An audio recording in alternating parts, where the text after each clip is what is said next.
हरतालिका तीज की कथा।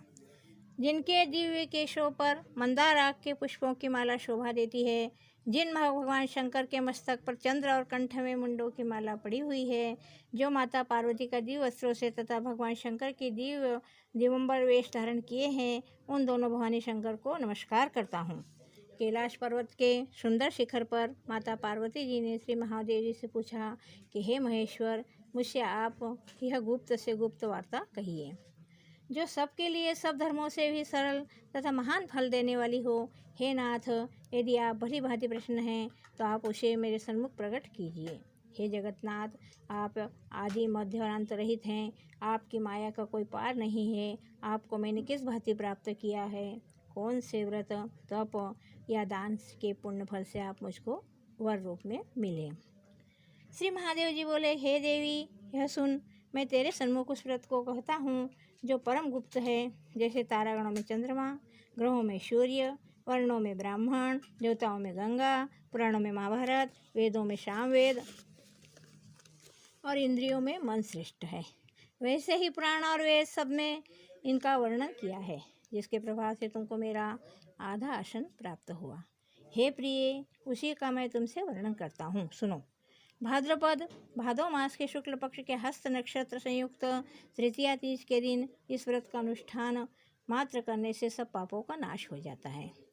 तुमने पहले हिमालय पर्वत पर इसी महान व्रत को किया था, जो मैं तुम्हें सुनाता हूँ। पार्वती जी बोले कि हे प्रभु, इस व्रत को मैंने किस लिए किया था, यह मुझे सुनने की इच्छा है, सो कृपा करके कहिए। शंकर जी बोले, आर्याव्रत में हिमालय नामक एक महान पर्वत है, जहाँ अनेक प्रकार की भूमि अनेक प्रकार के वृक्षों से सुशोभित है, जो सदैव बर्फ से ढकी हुई तथा गंगा की कलकल ध्वनि से शब्दायमान रहती है। हे पार्वती जी, तुमने बाल्यकाल में उसी स्थान पर परम तप किया था और 12 साल तक नीचे को मुख करके धूम्रपान किया था।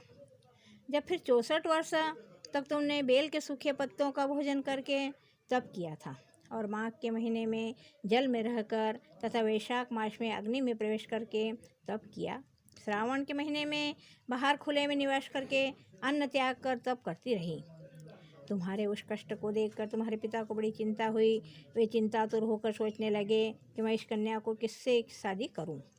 इस अवसर पर देवयोग से ब्रह्मा जी के पुत्र नारद जी वहाँ आए। देवर्षि नारद, तुम शैलपुत्री को देखा। तुम्हारे पिता हिमवान ने महर्षि को अर्धपान आसन देकर सम्मान किया और बिठाया। हे मुनीश्वर, बोले, आपने यहाँ तक आने का कष्ट किया, कैसे किया, कहिए, क्या आज्ञा है। नारद जी बोले, हे गिरिराज, मैं विष्णु भगवान का भेजा हुआ आया हूँ, तुम मेरी बात सुनो। आप अपनी कन्या को उत्तम वर का दान करें। ब्रह्मा, इंद्र, शिव आदि देवताओं में विष्णु भगवान के समान कोई भी उत्तम नहीं है, इसलिए मेरे मत से आप अपनी कन्या का दान भगवान विष्णु को ही दें। हिमवान बोले, यदि भगवान वसुदेव स्वयं ही कन्या को ग्रहण करना चाहते हैं, तो इस व्रत के लिए ही आपका आह्वान हुआ है, तो मेरे लिए गौरव की बात है, मैं अवश्य ही उन्हें दे दूंगा। हिमवान का यह आश्वासन सुनते ही देवर्षि नारद आकाश में अंतर्ध्यान हो गए और शंख, चक्र, गदा, पद्म, पीताम्बर भगवान विष्णु के पास पहुँचे। नारद जी के हाथ जोड़कर भगवान विष्णु से कहा, हे प्रभु, आपका विवाह कार्य निश्चित हो गया है। इधर हिमवान ने पार्वती जी से प्रसन्नतापूर्वक कहा, हे पुत्री, मैंने तुमको गरुड़ ध्वज भगवान विष्णु को अर्पण कर दिया है। पिता के इन वाक्यों को सुनते ही पार्वती जी अपनी सहेली के घर गई और पृथ्वी पर गिरकर अत्यंत दुखित होकर विलाप करने लगी। उनको विलाप करते हुए देखकर सखी बोली, हे देवी, तुम किस कारण से दुख पाती हो, मुझे बताओ, मैं अवश्य ही तुम्हारी इच्छा पूर्ण करूंगी। पार्वती बोली, हे सखी, सुन, मेरी जो मन की अभिलाषा है सुनाती हूँ। मैं श्री महादेव जी को वर्ण करना चाहती हूँ। मेरे इस कार्य को पिताजी ने बिगाड़ना चाहा है, इसलिए मैं निसंदेह इस शरीर का त्याग करूँगी। पार्वती के इन वचनों को सुनकर सखी ने कहा कि हे सखी, हे देवी, जिस वन को तुम्हारे पिताजी ने न देखा हो, तुम वहाँ चली जाओ। तब हे देवी पार्वती, तुम अपनी सखी का यह वचन सुन ऐसे ही वन को चली गई। पिता हिमवान ने तुमको घर पर न पाकर सोचा कि मेरी पुत्री को कोई देव, दानव अथवा किन्नर हरण करके ले गया। मैंने नारद जी को वचन दिया था कि मैं पुत्री का गरुड़ ध्वज भगवान के साथ विवाह करूँगा। हाय, यह अब कैसे पूरा होगा। ऐसा सोचकर निरंतर चिंतातुर हो मूर्छित हो गए। तब सब लोग हाहाकार करते हुए वो दौड़े और मूर्छा दूर हो पर गिरिराज से बोले कि हमें आप अपनी मूर्छा का कारण बताओ। हिमवान बोले, मेरे दुख का कारण यह है कि मेरी रत्न रूपी कन्या को कोई हरण करके ले गया है, या सर्प ने डस गया है, अथवा किसी सिंह व्याघ्र ने मार डाला है, वह न जाने कहाँ चली गई, या उसे किसी राक्षस ने मार डाला है। इस प्रकार कहकर गिरिराज दुखित होकर ऐसे कांपने लगे जैसे तीव्र वायु के चलने पर कोई वृक्ष कांपता है। तत्पश्चात हे पार्वती, तुम्हें गिरिराज साथियों सहित घने जंगल में ढूंढने निकले सिंह, व्याघ्र, रीछ आदि हिंसक जंतुओं के कारण वह महाभयानक प्रतीत होता था। तुम भी सखी के साथ भयानक जंगल में घूमती हुई वन में एक नदी के तट पर एक गुफा में पहुंची। उस गुफा में तो अपने सखी के साथ प्रवेश कर गई, जहां अन्न जल का त्याग करके बालू के लिंग बनाकर मेरी आराधना करती रही। उस समय पर भाद्रव मास के हस्त नक्षत्र तृतीया के दिन तुमने मेरा विधि विधान से पूजन किया तथा रात्रि को गीत गायन करते हुए जागरण किया। तुम्हारे इस महाव्रत के प्रभाव से मेरा आसन डोलने लगा। मैं उसी स्थान पर आ गया जहाँ तुम और तुम्हारी सखी दोनों थी। मैंने आकर तुमसे कहा, हे वारानने, मैं तुमसे प्रसन्न हूँ, तुम मुझसे वरदान मांग। तब तुमने कहा कि हे देव, यदि आप मुझसे प्रसन्न हैं तो आप महादेव जी मेरे पति हों। मैं तथास्तु ऐसा कहकर कैलाश पर्वत को चला गया और तुमने प्रभात होते ही मेरी उस बालू की प्रतिमा को नदी में विसर्जित कर दिया। हे सुबह, तुमने वहाँ अपने सखी सहित व्रत का पारायण भी किया।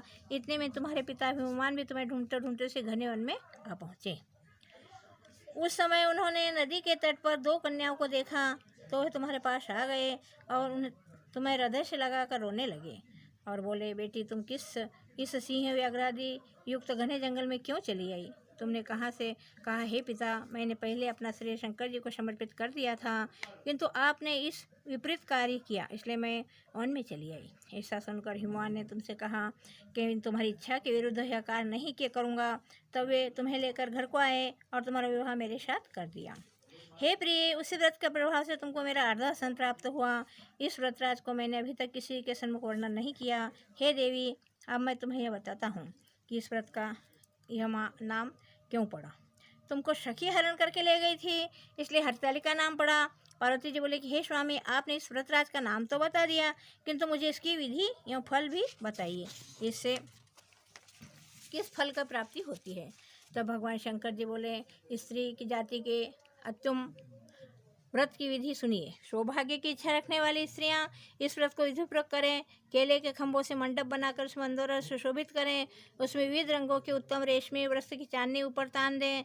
चंदन आदि सुगंधित द्रव्यों का लेपन करके स्त्री एकत्र हो। शंख, भेरी, मृदंग आदि बजावें। विधिपूर्वक मंगलाचार करके श्री गौरी शंकर की बालू निमित्त प्रतिमा स्थापित करें। फिर भगवान शिव पार्वती का गंध, धूप पुष्प आदि से विधिपूर्वक पूजन करें। अनेकों नैवेद्य का भोग लगावें। रात्रि को जागरण करें। नारियल, सुपारी, जंबीरी, नींबू, लौंग, अनार, नारंगी आदि ऋतु फलों तथा फूलों को एकत्रित करके धूप दीप आदि से पूजन करके कहें कि हे कल्याण स्वरूप शिव, हे मंगल रूप शिव, हे मंगल रूप महेश्वरी, हे शिवे, सब कामनाओं को देने वाले देवी, कल्याण का रूप तुम्हें नमस्कार है।